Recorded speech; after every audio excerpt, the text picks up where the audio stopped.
What's up, guys? TMONEY here. Gonna go ahead and do a Fallout TV show review. Fallout by Amazon Prime, based on the video game series Fallout, which I have to admit I haven't really played. I'm way behind on video games. I've got 3 kids, so it is hard to find the time to actually, play a story-driven game. Usually, I just want to jump on Grand Theft Auto 5 and just kill some people real quick, or just wreak havoc and then log off. Which you guys have seen some of my GTA 5 live streams when I very first got on YouTube. I haven't done any lately, but I will do some more of that as well going forward. Now, as far as Fallout goes, I loved it. I'm just gonna go ahead and tell you right up front, I loved it. I didn't really know anything about the game series other than it's like a nuclear Fallout, post-apocalyptic, and I think it's an open world game, but I'm not 100% sure on that. My sister actually could tell you probably everything there is about games. I haven't had the time to really sit down and I've got a PS5, but I'm saying I don't get as much time to game as I'd like. But hopefully, with doing the channel and stuff, I'm actually going to dedicate time to that and make it, useful for the channel. So, anyway, back to the Fallout review. So there's 8 episodes. It did get greenlit already for a season 2. The first episode is The End, so we will start there. This is a pretty crazy, wild first episode. Right into it, you're into this vault setup, and at the very beginning you kind of see, actually before that you see, Walter Goggins' character, the cowboy, doing the birthday photos, and you see the bombs hit. You don't know who launched them or what's going on, but it's supposed to be like during the Cold War, so you assume it's maybe Russia or possibly China. But you see those 2 or 3 bombs hit LA, that classic skyline, and you see Goggins' character jump on the horse with his daughter, and then it kind of cuts to the vaults, and that's where we're kind of introduced to the vaults and Lucy.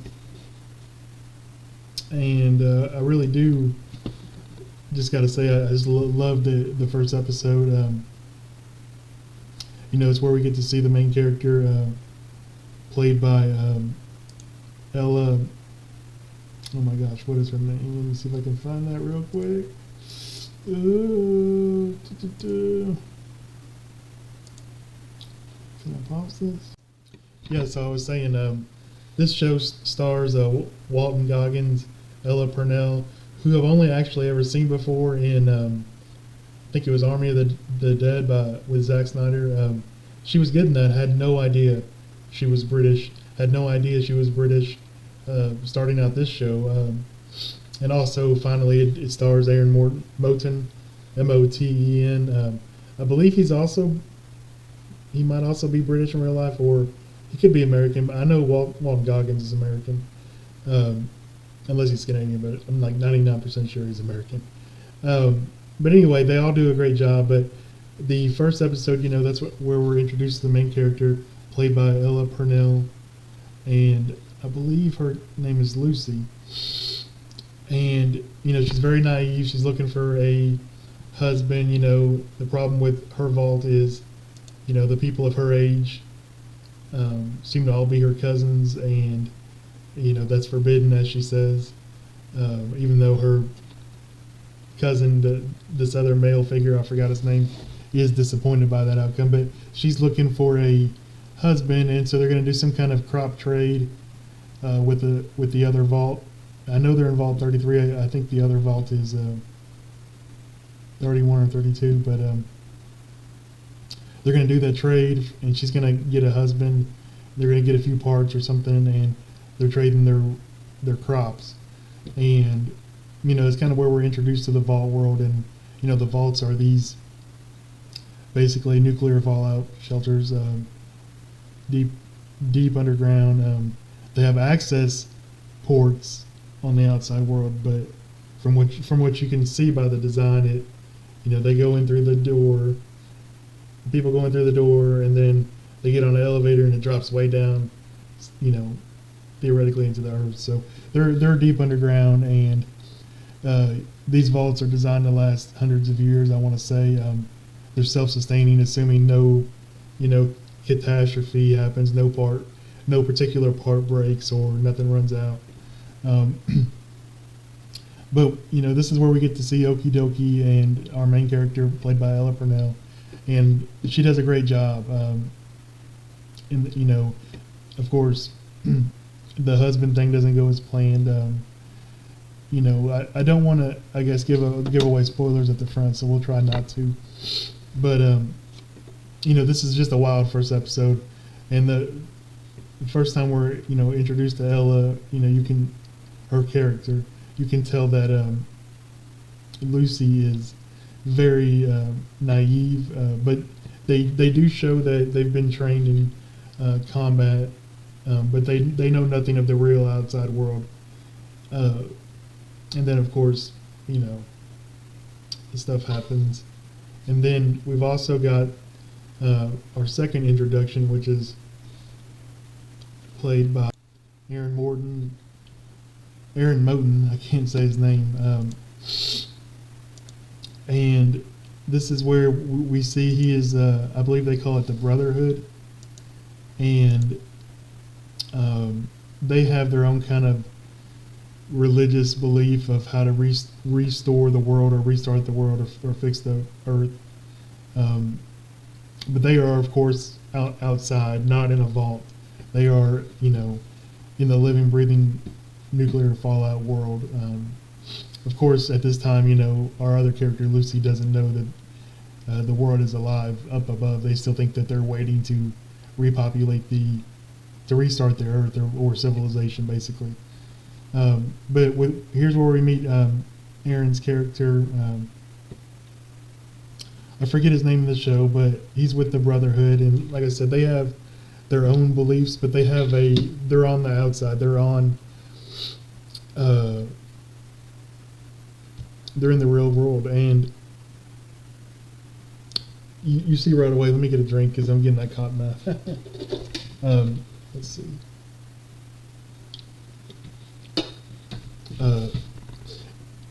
He's with the Brotherhood, and he was saved by this Brotherhood group. They have their own kind of, like I said, I don't know if you would say it's a religion, but it's definitely strong values that they live by, and they're willing to die for. They're supposed to be willing to die for their beliefs, and the select few get to go out into the rest of the world outside of this encampment for the Brotherhood and try to, hunt down criminals or do things to fix the planet. And they have this awesome, kind of mech warrior suits. Forgive me, I forget the name of the suits, but I mean they're awesome. And it's a real honor to be able to wear this suit. And our character Aaron, he's not good at fighting. He's not brave, and he doesn't get selected when they initially come back to either wear a suit or be one of these paratrooper helpers that follow the suits around and reload them or maybe fix minor things on the outside.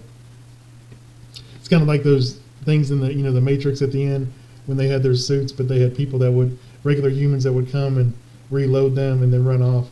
Well, they have people like that. I forget the name of the job, but that's also an honor. And his partner is his best friend in the Brotherhood, which is a female that has a military male haircut.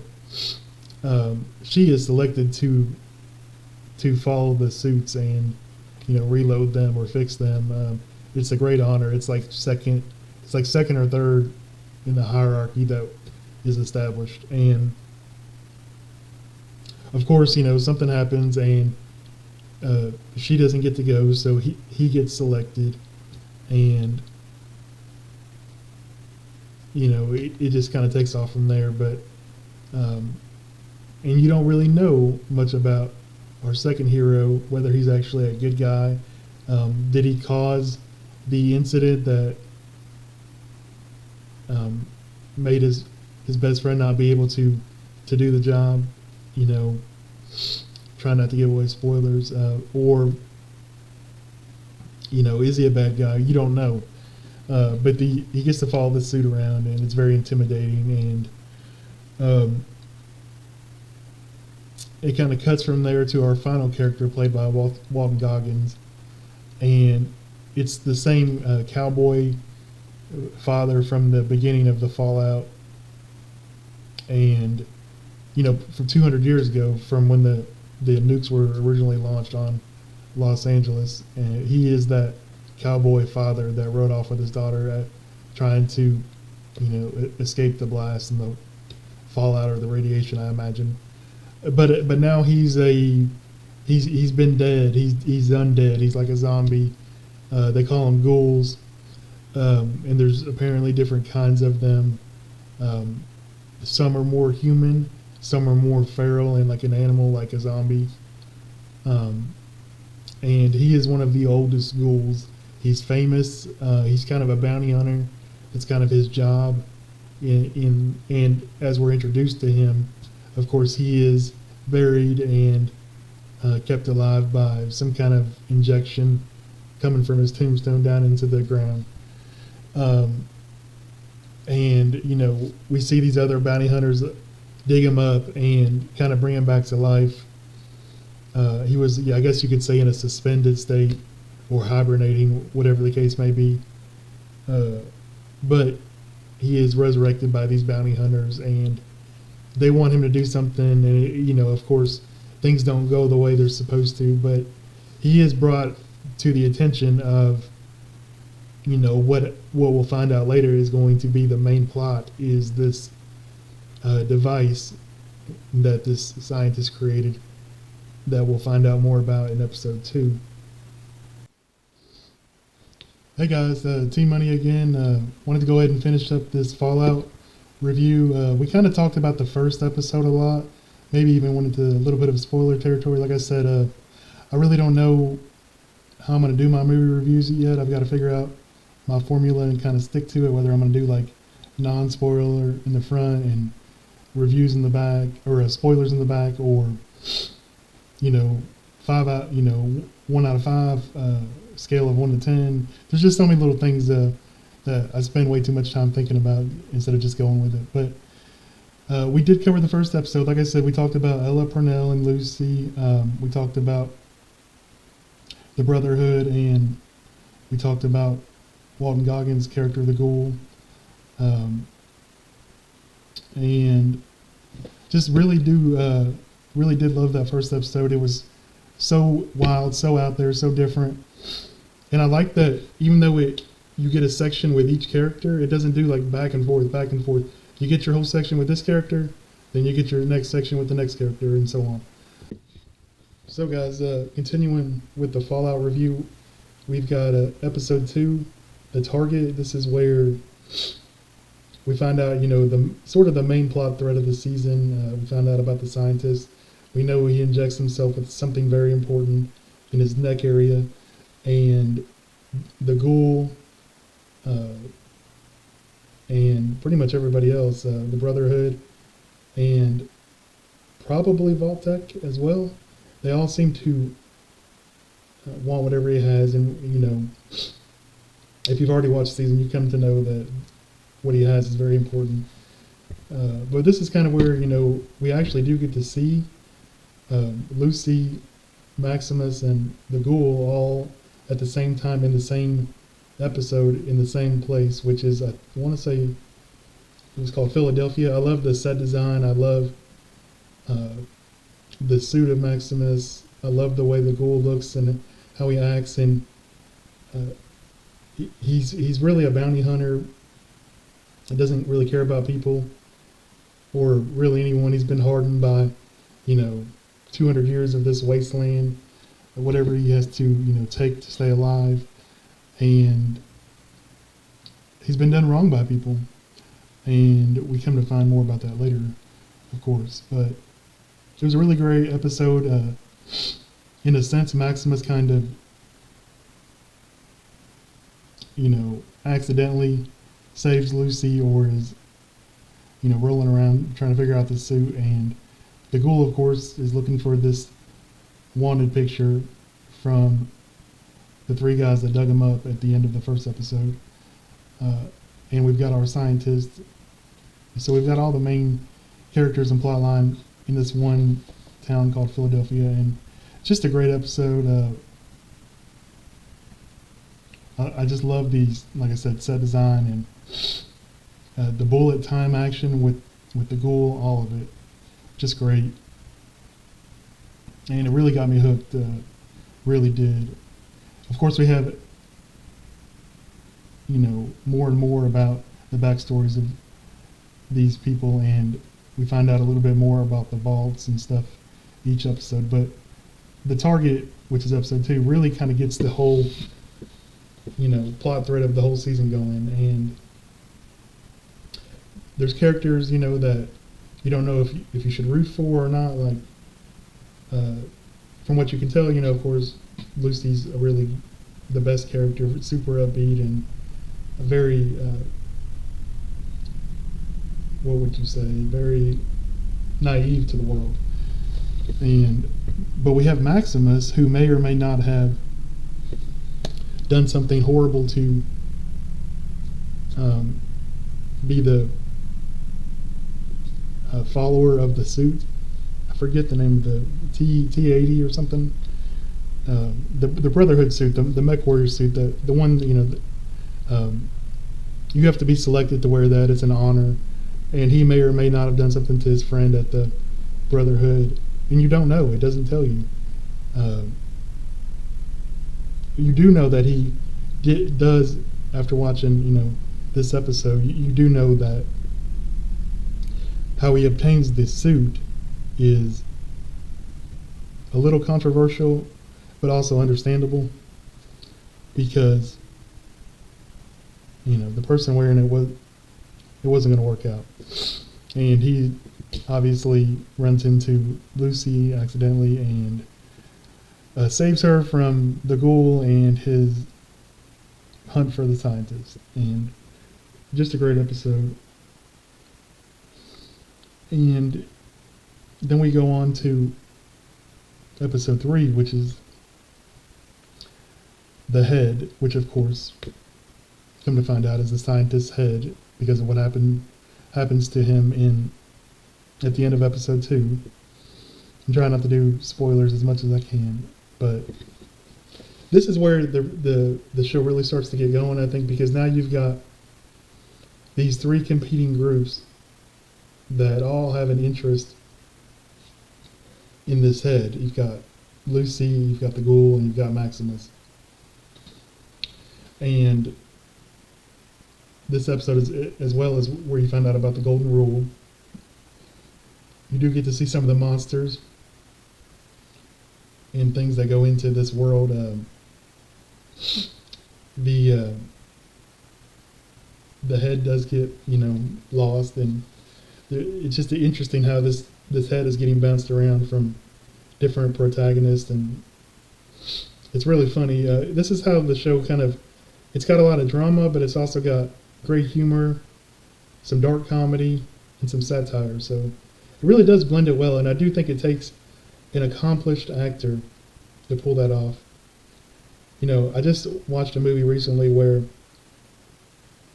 the movie was trying to be comedy, action, drama, and I don't think the director pulled it off. And I'll tell you the movie later because I haven't done the review for it yet. But it takes a talented director, and Jonathan Nolan, being Christopher Nolan's brother, he's got a lot of experience with working with him on projects and being a writer, and of course Westwood, which I haven't seen, but from what I've heard, only the first season is good, and then it kind of goes to hell. But this episode, regarding the head, it's really good. Just carries over, stuff from episode 2, and you're going on this journey with these characters, and you come to find out that the ghoul is just a bounty hunter, just trying to basically surviving for whatever reason using these drugs, and that's where you find out about the golden rule and about how the wasteland is. And I think there's a line in there by the ghoul later when he runs back into Lucy that she asks him like, "Who are you?" or "What are you?" and he said, "I'm you in the future," or something like that. So basically, I guess whatever nuclear radiation that has gone on in the atmosphere and that they're subjecting themselves to in the water and all this, it does cause them to actually live longer, but their bodies will start breaking down and they will turn into the ghoul, or much worse, as we find out, the feral ghouls, which are basically just zombies. And the only way to prevent this is this medicine. And of course, because of a certain event in episode 3, this medicine that the ghoul survives on to keep him from turning feral. It's what he has to make money for. But you don't know so the ghoul's been around for over 200 years, so you don't know why he wants to keep living, why he wants to keep doing this. And I even think Lucy asks him, and I don't think he tells her, but if you've seen the whole show, you do know we do find out. But he's obviously got a reason for wanting to keep going. He meets his friend looking for those injections that he has to have to keep from turning feral and breaking down more physically. And of course, his buddy at this clinic or wherever is also out of the medicine, or not. I don't even know if it's medicine, if it's like steroids or anti-radiation meds or whatever it is. It keeps the ghoul alive longer, keeps him from turning feral, and he's got to have it. And in trying to get this head back, his vials of this particular medicine got damaged. So his number one priority right now is not the head. It is to survive and get more of those injections. And of course, he brings Lucy along, and that's where she sees her first feral ghoul, or borderline-ish feral. And we do see what happens to him and what you can do if you run out of this serum or whatever it is to survive a little bit longer. But it's pretty gross and disgusting, as is the whole show. But they do it in such a way that they make it funny, so you really don't mind by the end of it. The first episode or two, you're kind of, whoa, but then you're like, it's pretty funny. This is, and then we get, but this episode 3 comes to a conclusion with, the ghoul looking for more of this product that he needs to stay from going feral and, physically decaying more. So he goes somewhere, and you don't know where it is, but he wants to trade, and you don't know who he's talking to, but he wants to trade Lucy for, I want to say 3 or 4 vials of this medicine, which isn't a lot. And they agree, whoever he's talking to at the end, at this building or warehouse, they agree to do the trade. And Lucy goes in, and he basically forces her to say better luck with, what's ever in there. And he kind of passes out, I guess, from walking and not having this medicine and just decaying. He's going through withdrawals, I would say, something like that. So he's got to have this, and he passes out right in front of this building warehouse thing, and then basically the episode ends, I think. And then that's where we get into season 4, which is my favorite episode of the series, probably. I don't know, but basically, season 1, episode 4, almost focuses into, I think, mostly on Lucy, and she, of course, has this encounter with this AI cybernetic robot thing that, tells her, they're not really here to help her. They're here to harvest her organs. But he does help her. He puts a new finger on her, and of course, what happens, and then she just becomes a total badass hero by the end of this episode. And even though she's changed forever because of the wasteland and her experience so far, she still is who she is at the end of this episode. She's not going to let a bad world change her into a bad person. She's going to carry what her father told her and her beliefs from, her perfect world of the vault all the way into this world and blend the two. But she's not going to lose who she is. And of course, she does something at the end of the episode to help the ghoul, not because he did anything for her, not because she owes him anything, not because she's gives out freebies or whatever, but she there goes my second mouse. She goes and helps him because it's the right thing to do, and basically says something to the effect of,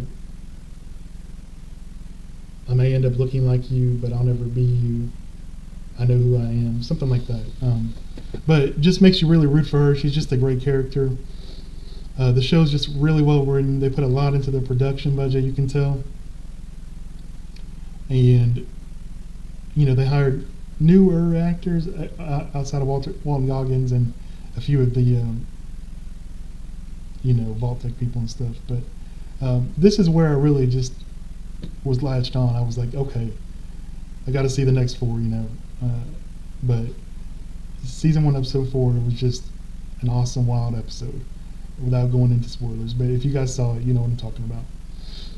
And you find out more and more with each episode about the world, what caused it. There's some misinterpretations about what happened, or maybe what she thinks happened isn't what happened.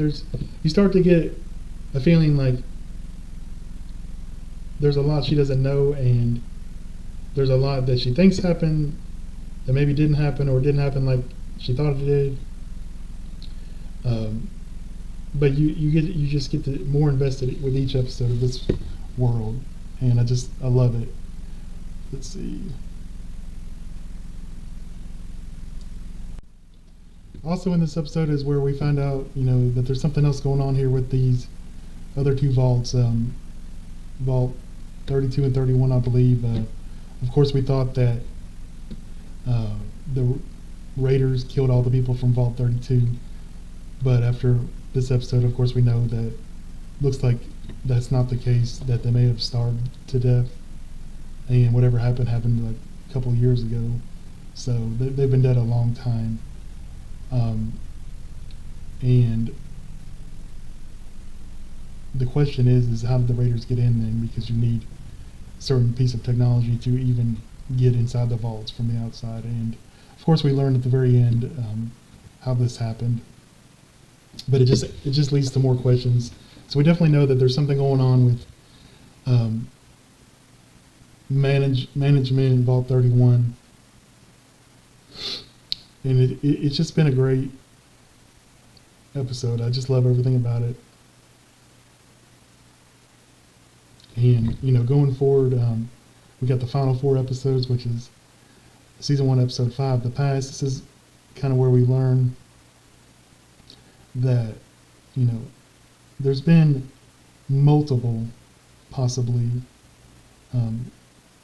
nuclear detonations, and that her interpretation of history or what had happened in the surface and all that, what she was told to by her father in the vaults, was either a complete lie or a farce. So we find out more about Maximus's past and his a little bit about his back culture, his childhood experience, and we just get more and more about the world and of course the fallout. And so anyway, guys, I think we're going to wrap up the review, at least for the first half of season 1. I've watched all episodes, but I'm gonna put this in two separate videos, episodes 1 through 4, and then 4 through 8, or 5 through 8. Sorry, because